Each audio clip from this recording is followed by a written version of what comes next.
మన రష్మి గారు తగ్గు తీర్చాం కదా. అవునవును. మరి డబ్బులు ఇచ్చిరా? ఆవిడ గవర్నమెంట్ నుంచి వచ్చిందే 4,000 రా, మనకేటెత్తారా? అది మీకు మేకప్ గా సరిపోతుంది, ఉంచుకోండి. పాపం ఏమనుకోదావిడ. అనుకున్నా చెప్పలేమేం సార్.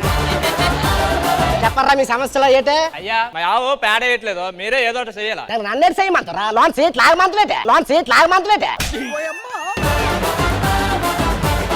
ఈ సంబరాలకు మాత్రం కబడ్డీ పోటీలు పెట్టియాలా? అసలు కబడ్డీ ఎలాగొడతా నీకు తెలుసురా? నాకు తెలియపోవడం ఏంటంటే, ఒక బాల్ తీసుకుంటామా, చేస్తామా, వేసిందని కొడతాడా, ఆ కొట్టిందని అనక 10 మంది పరిగెట్టడమే కదా కబడ్డీ. అంతే. అదర్రా కబడ్డీ గురించి చెప్పినందుకు వాలీబాల్ గురించి చెప్తాను. ఈ సంబరాలకి మంచి కోలాటం పెట్టించాను. పోరాటం అంతా 2 కాళ్ళతో ఏ కారణం లేకుండా కొట్టుకుంటారు, ఎందుకన్నా పంట పట్టు కొట్టుకోండి. ఆట పోతే ఇంకేం అనకండి. జబర్దస్త్ ప్రతి శుక్రవారం శనివారం రాత్రి 9 గంటల 30 నిమిషాలకు మీ ఈటీవీలో.